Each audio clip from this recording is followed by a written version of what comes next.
Hello. Hello. Good afternoon. Mr. DIJSSELBLOEM, can we see progress today on the Greek situation? Can we see debt relief by the end of this meeting? You're jumping to conclusions. No, we'll just take stock of the process which is still going on in Athens. As you know, the Greek government's talking to our institutions about the design of the pension reform, some fiscal issues, and they need to reach an agreement. I think a lot of work has already been done. More homework is being prepared by both sides, and on that basis work will continue. So there were some rumors in the press that the process had derailed. I'm absolutely convinced that that's wrong. The process continuing, and quite a lot of ground has already been covered.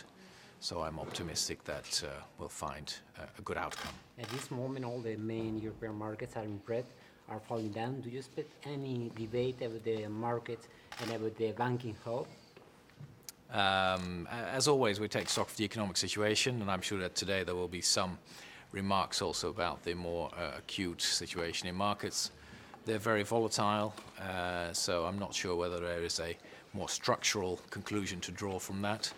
I believe that in the Eurozone, structurally, we are in a much better place than we were some years ago, and that also goes for our banks. Are you worried about the banking market turmoil in general and about the health of Deutsche Bank in particular? No, I don't have an opinion about individual banks. We have independent supervisors to look at that, and I'm sure that they do and will. I think that the process of continuing strengthening of the banks will go on. We've put the banking union in place, we've put new regulations in place, and the markets need to adjust to that. Maybe that's part of the issue at the moment. I think that the process of building the banking union and then making it stronger is key. And from an EU presidency, that's exactly what we're going to do in the coming months, to make the banking union even stronger. And on Portugal, what are your expectations? Shall I go that way? Because I believe there are some Portuguese colleagues on that side. So we can do Portugal in one go. What do you think of the Portuguese draft budget? We're going to discuss it today. As you know, there has been a process between the Portuguese government and the Commission on the budget, and the Commission has now come to an opinion, which is that they accept this budget but do feel that there is a risk.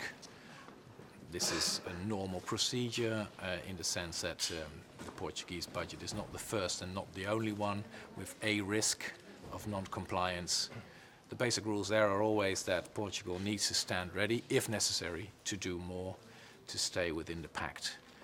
It's not a unique situation. We've had it with other countries, and we will follow it up later in the year on the basis of the spring forecast. And when we have that, we will return to those countries. So you'll be asking the Portuguese minister to be ready for new measures, even taking into account that interest rates in the markets are again breaking records today. Yes, but that would actually be another reason to be quite concise and to be committed to the economic policy of the monetary union and the budget rules of the monetary union. So I've heard the new government in Lisbon say that they are very committed to the Growth and Stability Pact and very committed to the budgetary rules that we have. And that commitment is very important. That is, I think, a signal of confidence. And we hope to hear that again from the minister today. Thanks a lot. You've called it unstable still. Thanks. On transparency, your ideas on how to make the Eurogroup more transparent? I think this is just a normal thing of these times. Everyone's asking for more transparency, which I think is right. I think it's also an issue of democratic legitimacy. People want to know what the decisions are that we take, on what basis and with what arguments. So we're going to put out a more informative agenda, an annotated agenda in advance, and a summary letter with more information after the meetings, and hope to make as many documents public as soon as possible after our meetings, so that the public is also informed on the work that we do. I think that's just a normal democratic way to work, even in an informal group like the Eurogroup. Has this something to do with the British demands and working better with non-Euro countries?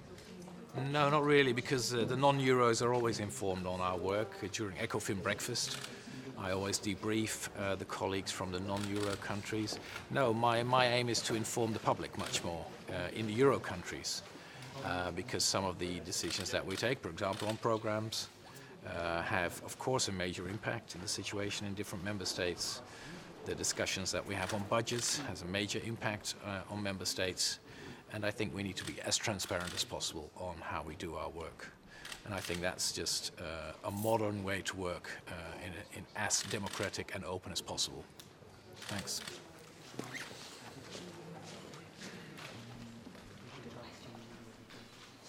As you know, the Greek government's talking to our institutions about that. I believe there are some Portuguese colleagues on that side.